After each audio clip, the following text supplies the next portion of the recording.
இப்படி பேச அப்படி எந்த வரலையா எந்த கட்டாலும் ஒன்று பார்த்து வாங்கலாம்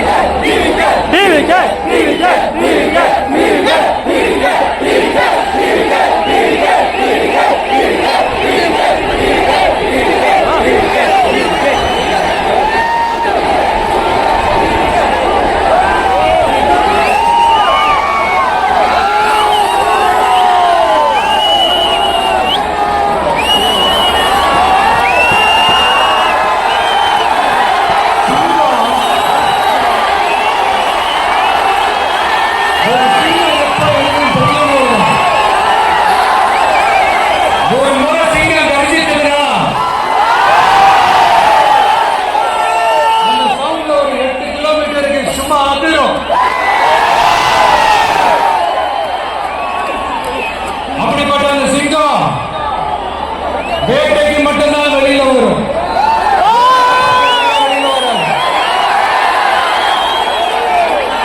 வேட்டையில கூட உயிரோடு இருக்கிற மிருகங்களை தான் வேட்டையாடும். அதிலும் பெரும்பாலும் தன்னை விட பெரிய சைஸ் உள்ள மிருகங்களை தான் குறிவச்சு தாக்கும்.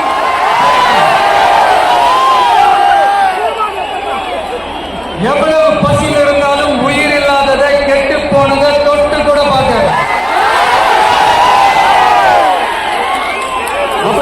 சிங்கம் அவ்வளவு ஈஸியா எதுவும் தொடாது.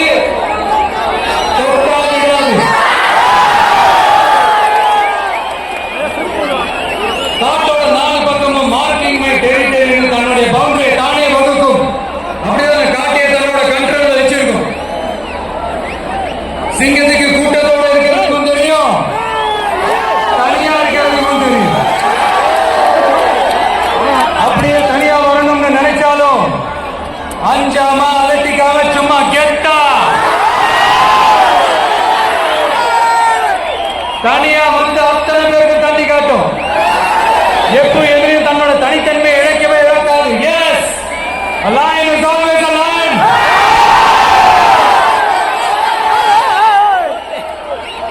There are so many jackals and other animals in the forest, but there will be only one lion.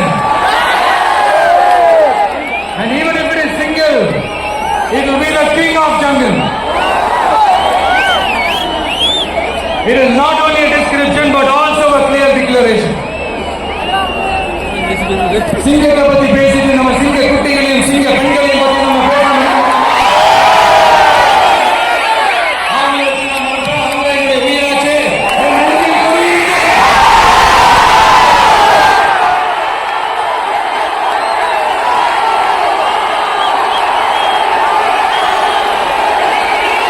என்னுடைய தோழர்களுக்கும் தோழிகளுக்கும்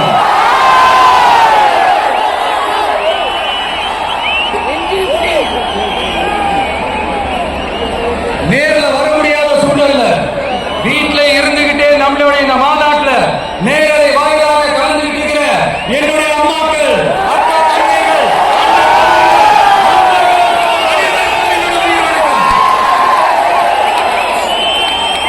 என்னோட உயிர் வணக்கம், என்னோட உயிர் வணக்கம்.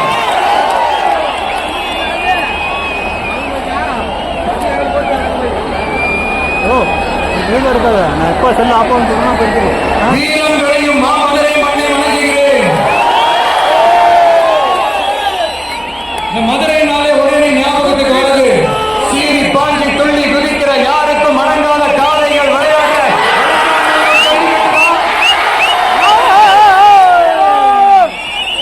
நம்ம வைகை நாடுதான் அழகர் ஆத்துல இருக்கிற வைபவம். மதுரை மீனாட்சி அம்மன் இந்த மண்ணோட உண்மையான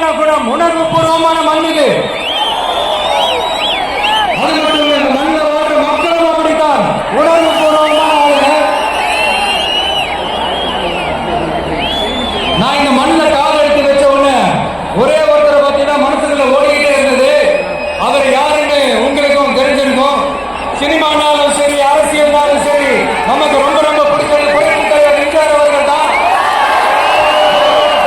எனக்கு வாய்ப்பு கிடைக்கல. ஆனா அவரை மாதிரியே குணம் கொண்ட என்னுடைய அண்ணன் புரட்சி கலைஞர்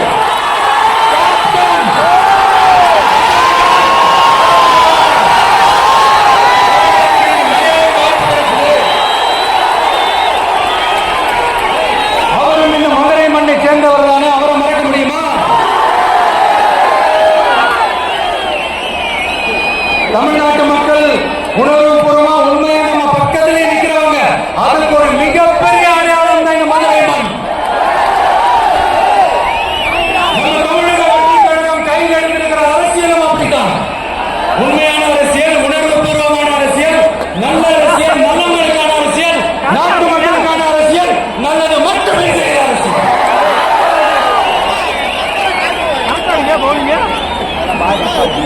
இதோடு இரண்டாவது மாநில மாநாடு வாகை சூடும் வரலாறு திரும்புகிறது.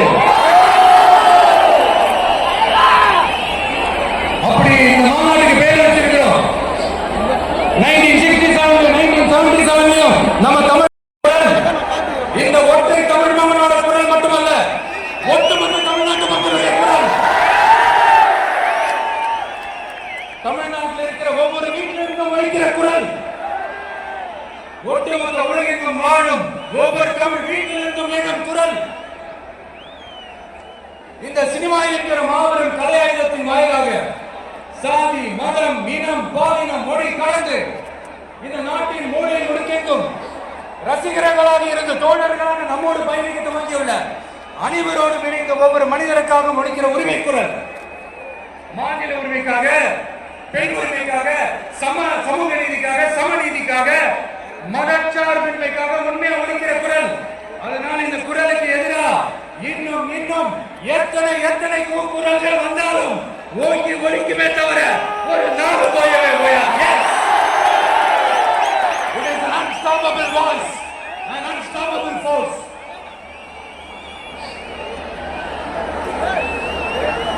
நம்ம அரசியலுக்கு வர்றதுக்கு முன்னாடி அட இவரெல்லாம் வர மாட்டாரியா, அவரே வரல, இவரே வரல, இவருக்கு வர போறாரு அப்படின்னு நிறைய பேர் ஜோசி சொன்னாங்க.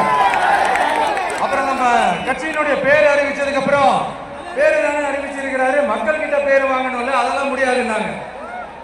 அப்புறம் ரொம்ப முக்கியமா மாநாடுல எவ்வளவு பெரிய விஷயம். அதெல்லாம் இவர் ஒத்தால எப்படி பண்ண முடியும்? சும்மா பக்கத்துல குசியானதை வச்சுக்கிட்டு மாநாடுல எப்படி நடத்தி காட்ட முடியும்? அப்புறம் மழை பெஞ்சு எல்லாத்தையும் எடுத்துரும். ஏன் என் கூட இருக்கிறவங்களே கூட தான் சொன்னாங்க. அதுக்கப்புறம் என்ன நடந்துச்சுன்னு உங்க எல்லாருக்குமே தெரியும். இப்ப புதுசா ஒண்ணு சொல்ல ஆரம்பிச்சிருக்கிறாங்க. அது என்னன்னா, ஆட்சியை பிடிக்கிறதெல்லாம் அவ்வளவு ஈஸி இல்லை இல்லையா? இப்ப அதெல்லாம் விட்டாங்க. இப்ப இங்க வந்துட்டாங்க. இவர் நேரா ஷூட்டிங்ல இருந்து வருவாரா, வந்து ஆட்சியை பிடிப்பாரா? அது எப்படி இவரால முடியும்? எப்படி முடியும்? ஒரு பக்கம். இன்னொரு பக்கம் கூட்டம் ஓகே தான், அது எப்படி ஓட்டாம சீமான குத்து இப்படி கதை, திரைக்கதை, வசனம், இயக்கம், பாடல்கள்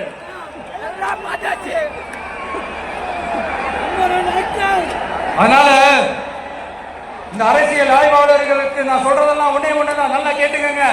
இந்த விஜய் ஏதோ இந்த பல லட்சம் பேர் கூடுற கூட்டத்தில் மட்டுமே இருக்கிறாரு அப்படின்னு மட்டும் தப்பு கணக்கு போட்டாதீங்க. ஏன்னா நம்மளுடைய இந்த கூட்டம் வெறும் ஓட்ட மட்டும் இல்லைங்க. வரப்போற தேர்தலில் மக்கள் விரோத ஆட்சியாளர்களுக்கு நாம வைக்க போற வேட்டா, கோட்டைக்கு அனுப்ப போற ரூட்டா இருக்க போது சீக்கிரமாவே தெரிஞ்சுப்பீங்க. ஏன்னா கோடிக்கணக்கானவங்களோட ஹார்ட்லயும் வீட்லயும் ஏற்கனவே ஆல்ரெடி உயிரா, உணர்வா, உறவா இருக்கிறோம். நம்மளுடைய கனெக்ட் வெறும் மக்களோட மட்டும்தான். நாம யாரும் நம்மளுக்கு தெரியும், அவங்க யாரும் நமக்கு தெரியும். நாமளும் நம்ம மக்களை எப்படி இருக்கிறோம்னு எதிரிகளுக்கு நல்லாவே தெரியும். இருந்தாலும் இந்த விஷயம் எதுக்குப்பா வந்திருக்கிறாரு, இவர் என்ன புதுசா என்ன திட்டலாம் சொல்லிட்டாரு அப்படின்னு வேற நிறைய கேள்விகள். இந்த சொல்றேன் தெரிஞ்சுக்கங்க. பெண் குழந்தைகள், பெண்கள் மற்றும் வயசானவங்களோட பாதுகாப்புல தான் நம்ம பிரையாரிட்டியே. அடுத்து இளைஞர்கள், உழவர்கள், உழைப்பாளர்கள், நெசவாளர்கள், மீனவர்கள், ஆதரவற்ற முதியோர்கள், மாற்றுத்திறனாளிகள், மூன்றாம் பாலினத்தவர்கள், இன்னும் நீங்க யாருக்கெல்லாம் கவர்மெண்டோட ஒரு ஸ்பெஷல் அட்டென்ஷன் தேவையோ அவங்க எல்லாருக்குமான ஒரு கவர்மெண்ட் அமைக்கிறது தான் நம்ம இலக்கு. நான் ஏற்கனவே சொன்னதுதான் நான் திரும்பவும் சொல்றேன். நம்மளுடைய இந்த தமிழக வெற்றி கழகம் ஏதோ அரசியல் ஆதாயத்துக்காக தொடங்கப்பட்ட கட்சி எல்லாம் கிடையாதுங்க. கொள்கை கோட்பாடுகளோடு தந்தை பெரியார், பெருந்தலைவர் காமராஜர், அண்ணல் அம்பேத்கர், வீரமங்க வேலுநாச்சியார், மக்கள் தலைவர் அஞ்சலை அம்மாள், நம்மளுடைய 5 கொள்கை தலைவர்களோட வழிகாட்டுதல்களோடு தொடங்கப்பட்ட கட்சி. நம்ம ஸ்டாண்ட்ல நாம எப்பவுமே ஸ்ட்ராங்கா தான் இருக்கிறோம். அதுல எந்த மாற்றத்துக்கோ எந்த சமரசத்துக்கோ துளி கூட இடமில்லை. நம்மளுடைய ஒரே கொள்கை எதிரி பாஜக தான். நம்மளுடைய ஒரே அரசியல் எதிரி திமுக தான். நம்மளுடைய ஒரே கொள்கை எதிரி, நம்மளுடைய ஒரே அரசியல் எதிரி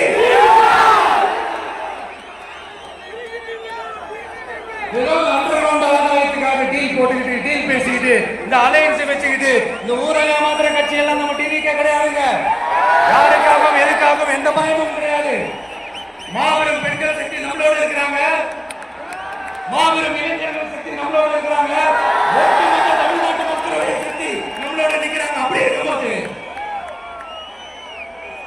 இந்தியாவில் இருக்கிற எல்லா ஸ்டேட்லயும் வாழ்ற நம்ம தமிழ் மட்டும் இல்ல, உலகம் பூரா 100க்கும் மேலான நாடுகளில் வாழ்ற நம்ம தாய் தமிழ் உறவுகள் எல்லாருமே என்ன விஜய் தளபதி விஜய் இல்லைன்னா விஜய் தளபதி இப்படி சொந்தம் கொண்டாடுற கோடிக்கணக்கானவங்களோட அன்பு மாசியும் நம்மளோட இருக்கும் போது, இவங்க எல்லாருமே நம்மளோட நிற்கும் போது எதுக்குங்க இந்த பாசிச பாஜகவோட நேரடி கூட்டணியோ இல்ல மறைமுக கூட்டணியோ உறவு வச்சுக்க? நாம என்ன உலகமாக ஊழல் கட்சி என்ன?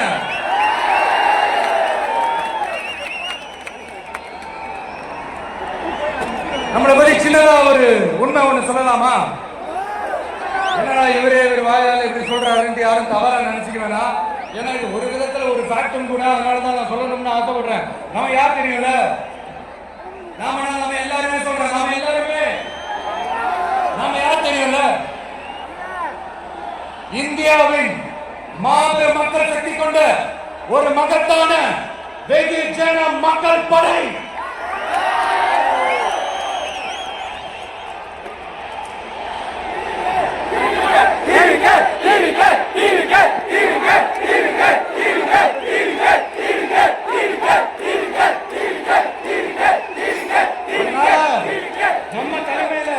நாம் அமைக்க போற இந்த உண்மையான மக்களாட்சிக்கான அச்சாரமாக மாபெரும் மக்கள் சக்தியை அணியணியாக நம்மளோட திரண்டு நிற்கிறப்போ இந்த அடிமை கூட்டணியில சேர வேண்டிய அவசியம் நமக்கு இருக்குங்க.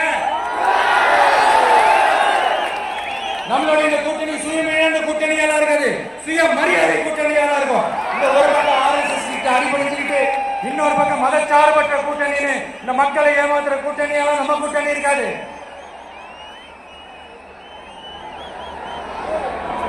நான் இப்பவும் சொல்றேன், நம்மளை நம்பி வர்றவங்களுக்கு ஆட்சியிலும் அதிகாரத்திலும் உறுதியாக பங்களிப்பு செய்யப்படும். உடனே இந்த கேள்விகள்லாம் வரும். அப்ப யாரு கூட்டணி, யாரு வரா, யாரு போறா, இந்த கேள்விகள்லாம் வரும். இந்த கேள்விகளுக்கெல்லாம் ஒரே ஒரு பதில் தான், சஸ்பென்ஸ்ல சஞ்சாரம் செய்யுங்க. ஆனா ஒண்ணு, 2026ல 2 பேருக்கு நடுவுல தான் போட்டியே. ஒன்னு TDK,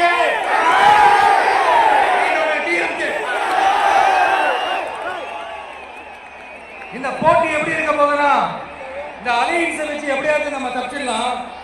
என்ன இந்த அறத பழைய இந்த மேத்தமேட்டிக்ஸ், அரித்மெட்டிக்ஸ் இதெல்லாம் வச்சு எப்படியாவது நம்ம தப்பிச்சிடலாம் அப்படின்னு நினைக்கிறவங்களோட அந்த கனவு ஒரு நாளும் பயப்படாது.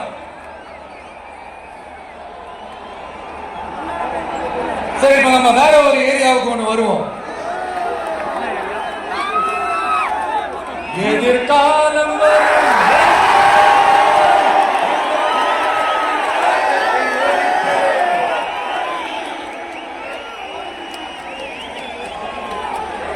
மக்கள் அரசியல் என்ற அந்த சவுக்க கையில் எடுக்கலாமா? யாருக்கு எதிரான கேட்கிறீங்க? வேற யாரு? மறைமுக உறவுக்காரர்களான பாசிச பாஜகவும் பாய்சன் திமுகவும் தான்.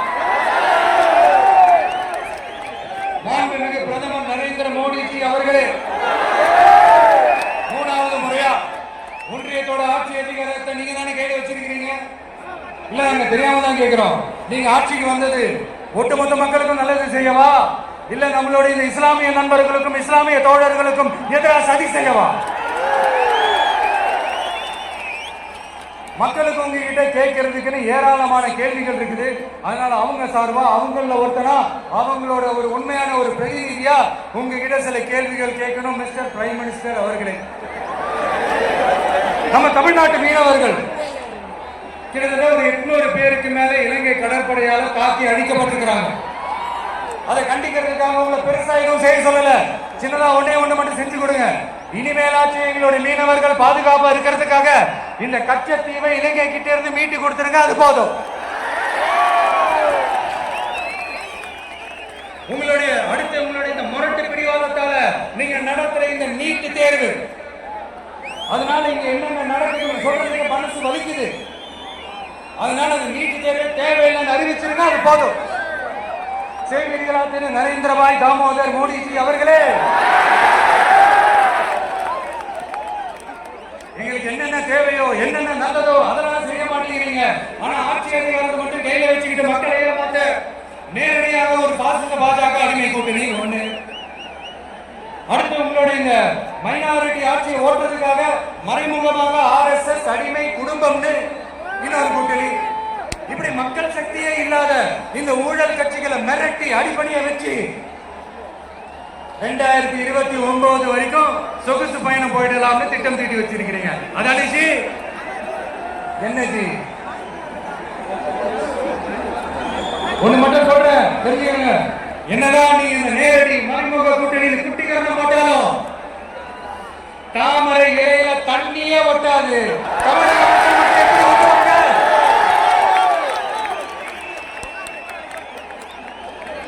இங்க ஒரு MP சீட்டு கூட தரலன்றதுக்காக தமிழ்நாட்டுக்கும் தமிழ்நாட்டு மக்களுக்கும் எதுவுமே செய்யாம ஓரவஞ்சனை செய்யுது இந்த ஒன்றிய பாஜக அரசு. சங்கம் வச்சு தமிழ் வளர்த்த மண் இந்த மதுரை மண். அதனால இங்க அந்த கீழடியில கிடைச்ச ஆதாரங்களை எல்லாம் மறைச்சிட்டு எங்க நாகரிகத்தையும் எங்க வரலாறையும் அழிக்கிறதுக்காக உள்ளடி வேலை செய்யலாம்னு நினைக்கிறீங்க. தமிழ்நாட்டை தொட்ட என்ன நடக்கும் நீங்க பல உதாரணங்கள் இருக்குது. அதனால இதையெல்லாம் மறைச்சிட்டு எங்க மக்களை ஏமாத்திடலாம்னு மட்டும் நினைக்காதீங்க. மத நல்லிணக்கத்திற்கு பெயர் பெற்ற இந்த மதுரை மண்ணிலிருந்து சொல்றேன், உங்க எண்ணம் எல்லாம் ஒரு நாளும் வீடேறாது.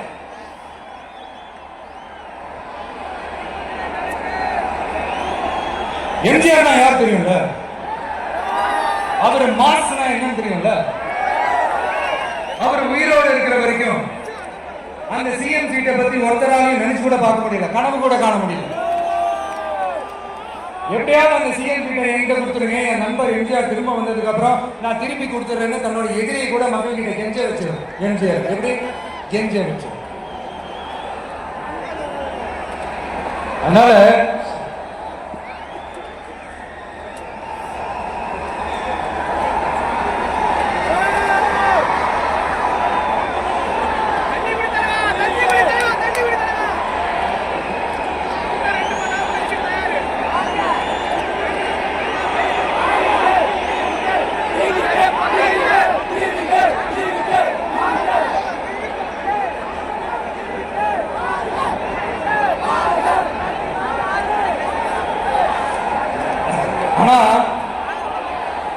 இப்போ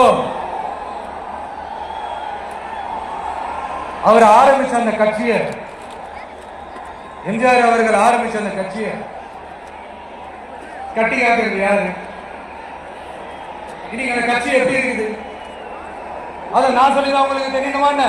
அப்பாவி தொண்டர்கள் அதை வெளியில சொல்ல முடியாம வேதனையில தவிக்கிறாங்க. 2026 சட்டமன்ற தேர்தலில் யாருக்கு ஓட்டு போடணும், எப்படிப்பட்ட ஆட்சி இங்க அமையணும்னு அந்த அப்பழுக்கற்ற அந்த தொண்டர்களுக்கும் ரொம்ப நல்லாவே தெரியும். அதனால என்ன வேஷம் போட்டுக்கிட்டு பாஜக தமிழ்நாட்டுக்குள்ள வந்தாலும் அவங்க வித்தை எல்லாம் இங்க வேலைக்கே ஆகாது. இப்படி பொருந்தா கூட்டணியா இந்த பாஜக கூட்டணி இருக்கிறதுனால இப்ப ஆட்சியில இருக்கிற இந்த வெற்றி விளம்பர மாடல் திமுக என்ன செய்யுதுன்னு தெரியும்ல? பாஜகவோட உள்ளுக்குள்ள ஒரு உறவை ஒண்ணு வச்சுக்கிட்டு வெளியில எதிர்க்கிற மாதிரி ஒரு டிராமா ஒண்ணு பண்ணிக்கிட்டு எதிர்கட்சியா இருந்தா போங்க மோடின்னு பலன் விடுறது, ஆளுங்கட்சியா இருந்தா வாங்க முடியும்னு கொடை பிடிச்சிக்கிட்டு கும்பிடு போடுறது. இது மட்டுமா? ஒரு ரைடுன்னு ஒன்று வந்துட்டா போதும். இது வரைக்கும் போகவே போகாத ஒரு மீட்டிங், அதை காரணம் காட்டி டெல்லிக்கு போறது, அங்க ஒரு சீக்கிரட் மீட்டிங் நடத்துறது. நல்லா நோட் பண்ணணும் மக்களே. அந்த மீட்டிங் அப்புறம் இந்த இஷ்யூ அப்படியே காணாம போயிருக்குமே. அதேதான் ஸ்டாலின் அங்கிள்,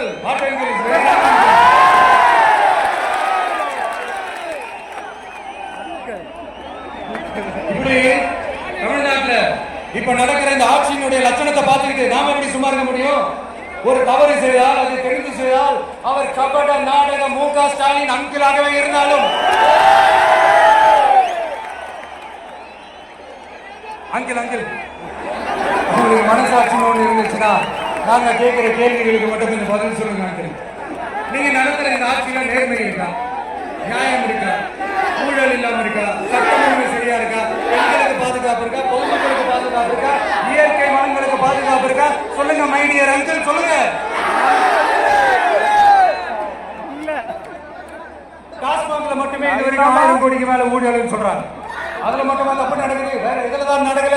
உலகத்துல மிஸ்டர் கிளீன் ரெக்கார்ட்ஸ் எல்லாம் உங்களுக்கும் உங்க கூட இருக்கிறவங்களுக்கு மட்டும்தான். இதை பார்த்து வாயே இல்லாத ஊரு கூட வயிறு வலிக்கு சிரிக்குது. பெண்களுக்கு 1000 ரூபாய் கொடுத்துட்டீங்கன்னா போதுமாங்கள்? அப்படியே அது மூடி மறைச்சிடலான்னு பாக்குறீங்களா? படிக்கிற இடத்துல, வேலைக்கு போற இடத்துல, வெளியில போற இடத்துல அவங்களுக்கு பாதுகாப்பே இல்லைன்னு ஒட்டுமொத்த பெண் பிள்ளைகளும் பெண்களும் கதறாங்க. அந்த கதறல் சத்தம் ஏதாவது உங்க காதுல கேக்குதா அங்கிள்? இதுல வேற உங்க அப்பாடு கூப்பிடுறாங்க.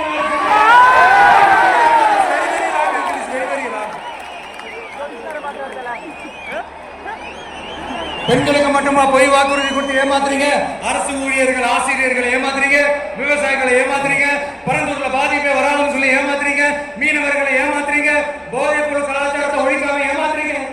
ஐயோ, very very first uncle, very very first. எப்படி கேட்டாலும் இவங்க கிட்ட இருந்து எந்த பதிலும் வரப்போறதில்லை. ஏன்னா இருந்தா தானே. இப்ப ஆட்சியில இருக்கிற நம்மளுடைய அங்கிள் பதில் சொல்றது இருக்கட்டும். மக்களை நீங்க சொல்லுங்க, நீங்க உண்மையை சொல்லுங்க. செய்வோம் சொன்னாங்களே, சொன்னதெல்லாம் செஞ்சாங்களா? செஞ்சாங்களா? சத்தமா மை டியர் அங்கிள், மக்களோட சத்தம் கேட்குதா?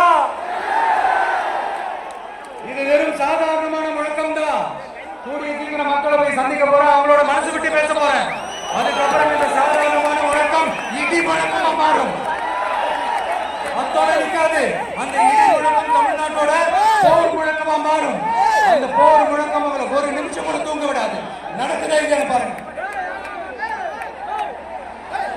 என்னடா இது இவ்வளவு ஸ்ட்ராங்கா சொல்றானேன்னு பாக்குறீங்களா? எல்லாரும் கட்சி ஆரம்பிச்சதுக்கு அப்புறம் தான் ஒவ்வொரு வீட்டுக்குள்ளேயும் போறதுக்கு ட்ரை பண்ணுவாங்க. ஒவ்வொரு வீட்டுக்குள்ளேயும் போனதுக்கு அப்புறம் தான் கட்சியாவே ஆரம்பிச்சிருக்கிறோம்.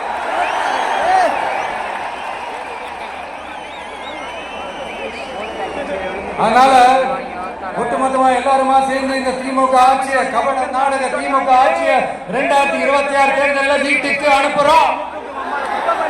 வீட்டுக்கு அனுப்புறோம். என்ன நண்பா, சரிதானே? என்ன நம்பி செய்வீர்கள் தானே?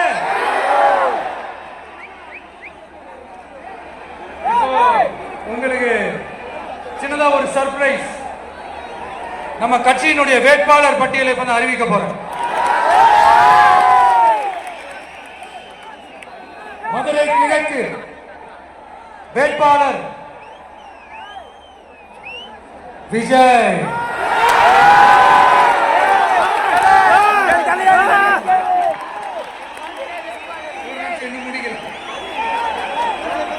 மதுரை மேற்கு வேட்பாளர்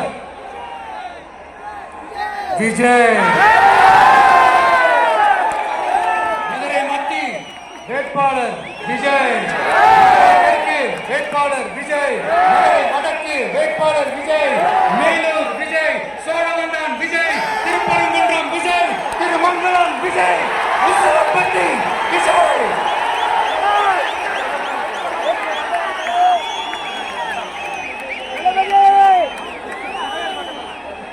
என்னடா எல்லா தொகுதியிலையும் ஒரே வேட்பாளர்னு பாக்குறீங்களா?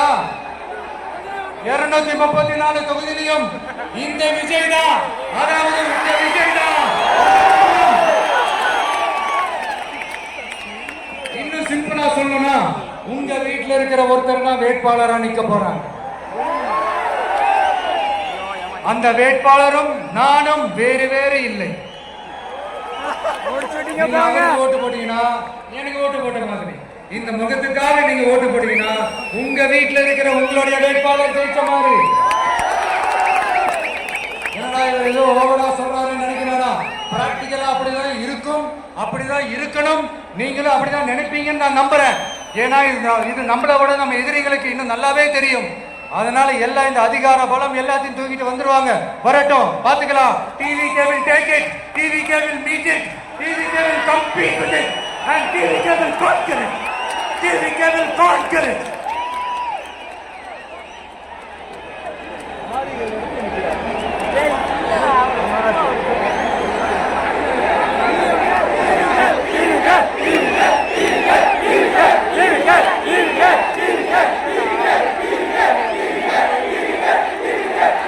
இந்த நேரத்துல நம்ம மனசுல இருக்கிற மக்கள் கிட்ட சொல்லி ஆகணும். தூத்துக்குடி ஸ்னோலினோட அம்மா என்ன அவங்களோட தம்பி, இன்னும் அவங்க பொண்ணுக்கு நான் தாய் மாமன்னு சொன்னாங்க.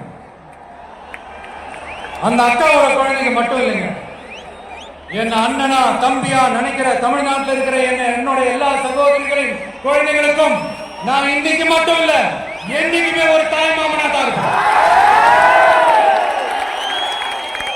நீங்க எல்லாரும் என்னுடைய ரத்த உறவு, கூட பிறந்த பிறப்பு. என் வீட்டு ரேஷன் கார்டுல வேணா உங்க பேர் இல்லாம இருக்கலாம், உங்க வீட்டு ரேஷன் கார்டுல வேணா என் பேர் இல்லாம இருக்கலாம். ஆனா நாம எல்லாரும் ஒண்ணுதான், உறவுதான். நமக்கு இடையே எந்த அரசியலும் உள்ள நுழையவே முடியாது. என்கிட்ட இருந்த உங்களையும் உங்ககிட்ட இருந்த என்னையும் எந்த சக்தியாலும் பிரிக்கவே முடியாது.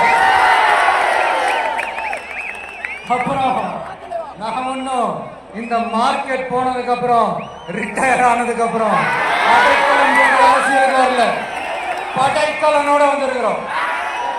பவர்ஃபுல் போர்ஸோட, மாபெரும் படை வரிசையோட எல்லாத்துக்கும் தயாராகி தான் வந்திருக்கிறோம். இவ்வளவு தயாரா நாம அரசியலுக்கு வர்றதுக்கு ரொம்ப ரொம்ப முக்கிய காரணம் ஒண்ணு இருக்கு. அது என்ன தெரியுமா? நன்றி கடன், நன்றி கடன், நன்றி கடன். கிட்டத்தட்ட ஒரு 30 வருஷத்துக்கு மேல நீங்க தான், நம்ம மக்கள் தான் என் கூட நிக்கிறீங்க, எனக்காக நிக்கிறீங்க, என்ன தாங்கி பிடிக்கிறீங்க, மனசுல ஏந்தி பிடிக்கிறீங்க, தாய் என்போட மடியில ஏந்திக்கிறீங்க. உண்மையை சொல்லணும், வேற யாரை விடவும் எனக்கு இந்த அன்பையும் ஆதரவையும் கொடுத்திருக்கிறீங்க. என் மேல உயிரை வச்சிருக்கிறீங்க. என்ன உங்க வீட்டுல ஒருத்தனாவே ஆக்கிட்டீங்க. நீங்க எனக்கு கடவுள் கொடுத்த வரம்.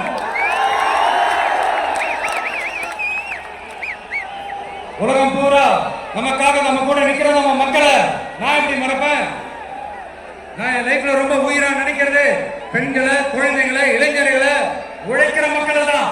இவங்க தான் நம்மளோட வகைரா. இதை பார்த்துதான் நம்மளுடைய எதிரிகளுக்கு பத்தி எரியுது.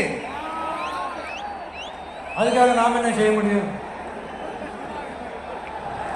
அதனால நம்ம உறவுகளை, சொந்தத்தை, வகைராவை யாருக்காகவும் எதுக்காகவும் விட்டு கொடுக்க முடியாது இல்லையா?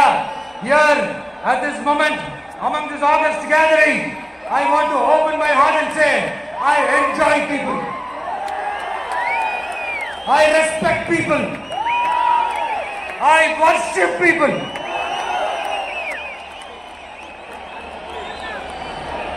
சரிவா, இவ்வளவு செஞ்சு நம்ம மக்களுக்கு நன்றி கடனா உன்னால முழுமையா செலுத்த முடியுமான்னு கேட்டா சத்தியமா சொல்றேன், என்னால முடியாதுதான். இன்னும் எத்தனை ஜென்மம் எடுத்தாலும் அந்த நன்றி கடனை என்னால தீர்க்கவே முடியாது. அப்புறம் என்ன மாணவ கடை நீ வந்திருக்காதானே கேக்குறீங்க?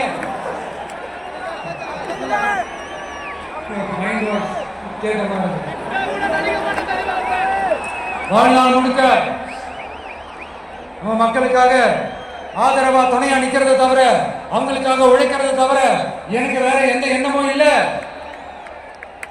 எனக்கு இப்ப வேற வேலையும் இல்லை. இனிமேல் இதுதான் என் வேலையே, என் கடன் இனி என் மக்களுக்கு பணி செய்து கிடப்பது. இப்படியா ஹார்ட் டு ஹார்ட் யதார்த்தமா பேசிய பழகிட்டோம். இதுக்கு மேலே எனக்கு மக்களுக்கும் இடையே இருக்கிற அந்த உறவை பத்தி நான் பேச ஆரம்பிச்சேன்னா ஒரு மாதிரி எமோஷனல் ஆகிடும். அப்புறம் கண்ட்ரோல் பண்றது ரொம்ப கஷ்டம். அதனால என்ன மனசார நேசிக்கிற நம்ம மக்களுக்கு ஒன்றே ஒன்று சொல்றேன், இந்த விஜய் உங்க விஜய், உங்களுக்கான விஜய், உங்களுக்காக மட்டுமே இருக்கிற விஜய். உங்க கூட நிக்க, உங்களுக்காக நிக்க, உண்மையா நிக்க, உணர்வோட நிக்க, உறுதியா நிக்க, உங்க கூட பேச, உங்களுக்காக பேச, உண்மையா பேச, உணர்வோட பேச, உறுதியா பேச, உங்களுக்காக சேவை செய்ய உங்க விஜய் நான் வரேன்.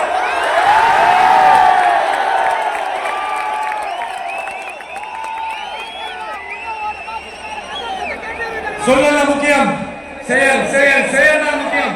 செய்க நான் சும்மா சிறப்பா இருக்கணும். நான் ஆட்சிக்கு வந்த நான் சும்மா அது செய்வேன், இது செய்வேன், நல்லது செய்வேன், உருட்டுவேன், புரட்டுவேன், அதெல்லாம் கிடையாது. செய்யறதுக்கு நல்லது செய்யறதுக்கு நல்லது செய்யறதுக்கு மட்டும் தான் இந்த விஷயம். அப்புறம் ஒரு அரசியல் தலைவன் அவன் சினிமாக்காரனா நல்லவனா கெட்டவனா இதெல்லாம் தாண்டி அவன் உண்மையானவனா, அதுதான் ரொம்ப ரொம்ப முக்கியம். இது சம்பந்தமா ஒரு குட்டி கதை ஒன்று சொல்றேன். ஒரு நாட்டுல ஒரு ராஜா உனக்கு பக்கபலமா இருக்கிறதுக்காக, கூட துணையா இருக்கிறதுக்காக ஒரு தளபதியை தேடுறாரு. சரியான தகுதிகளோட ஒரு 10 பேர் செலக்ட் ஆகுறாங்க. ஆனா அதுல ஒருத்தர் மட்டும் தான் செலக்ட் பண்ணணும். அதனால அந்த ராஜா என்ன பண்றாருன்னா ஒரு டெஸ்ட் வைக்கிறாரு. அந்த 10 பேர் கையிலையும் விதை நெல்லை கொடுத்து இதை நல்லா வளர்த்து கொண்டு வாங்க, ஒரு 3 மாசம் கழிச்சு வாங்கன்னு சொல்லி அனுப்பி வச்சிருக்காரு. 3 மாசம் கழிச்சு வரும்போது அதுல ஒருத்தர் ஆள் உயரத்துக்கு வளர்த்திருந்தாரு, ஒருத்தர் தோல் உயரத்துக்கு வளர்த்திருந்தாரு. அதுல ஒரு 9 பேரும் நல்லா வளர்த்து கொண்டு வந்திருந்தாங்க. ஒருத்தர் மட்டும் வெறுத்தொட்டியோடவே வந்தாரு. என்னன்னு கேட்டதுக்கு, நானும் தண்ணி ஊத்தி ஊத்தி பாக்குறேன், உரம் வச்சு வச்சு பாக்குறேன், வளரவே மாட்டேங்குது ராஜா, என்ன பண்றதுன்னு தெரியலன்னு சொன்னதுக்கு ராஜா அவரை கட்டி அணைச்சிக்கிட்டு, இனிமே நீதான் என்னுடைய தளபதி, எல்லா அதிகாரமும் உனக்குதான் சொன்னாரு. ஏன்னா அந்த 10 பேர் கையிலையும் ராஜா கொடுத்தது அவித்த விதைகள், அது முளைக்கவே முளைக்காது. அந்த 9 திருட்டு பயலும் என்ன பண்ணிருக்காங்கன்னா வேற விதைகளை வாங்கி அதை வளர்த்துட்டு ராஜாவையும் மக்களையும் ஏமாத்திருக்கிறாங்க. ஆனா இவர் மட்டும் உண்மையை போட்டு உடைச்சிட்டார். அதனால ஒரு நாட்டுக்கு திறமை எந்த அளவுக்கு முக்கியமோ அந்த அளவுக்கு உண்மையும் நேர்மையும் முக்கியம். இப்போ நீங்க எல்லாரும் தான் அந்த ராஜா. நீங்க தேர்ந்தெடுக்க போற அந்த தளபதி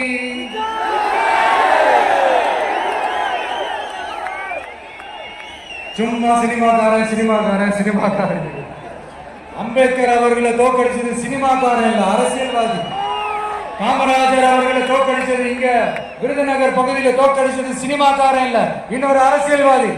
இன்னைக்கு நம்ம கூட வாழ்ந்துட்டு இருக்கிற நல்ல கண்ண ஐயாவை தோக்கடிச்சது சினிமாக்காரன் இல்ல, அரசியல்வாதி.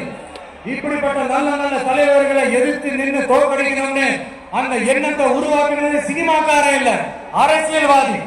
அதனால எல்லா அரசியல்வாதியும் அறிவாளியும் கிடையாது, எல்லா சினிமாக்காரனும் முட்டாளும் கிடையாது. கான்பிடண்டா நல்லது நடக்கும், வெற்றி நிச்சயம். மீண்டும் சந்திக்கும் வரை நன்றி, வணக்கம்.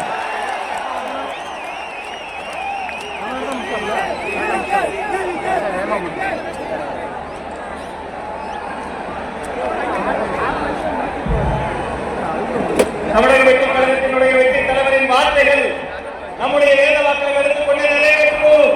கட்டுக்கடங்காத கூட்டத்தின் நலன் கருதி தீர்மானம் சரியாக வெளியிடப்படும் என்று சொல்லி நன்றி உரை தருகிறார் நம்முடைய மாவட்ட செயலாளர் அந்த தகவல் அவர்கள்.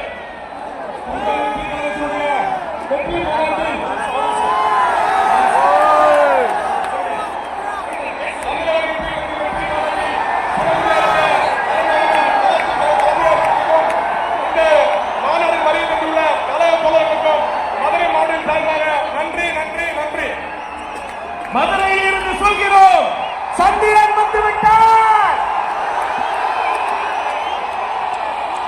சூரியன் மறைந்தது, சந்திரன் பிறந்தது. வெற்றி தலைவர், வெற்றி தலைவர், வெற்றி தலைவர்.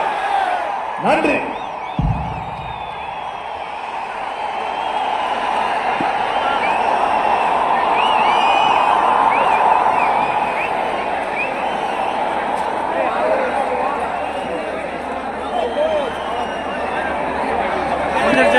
மேடம் முடிஞ்சிச்சு.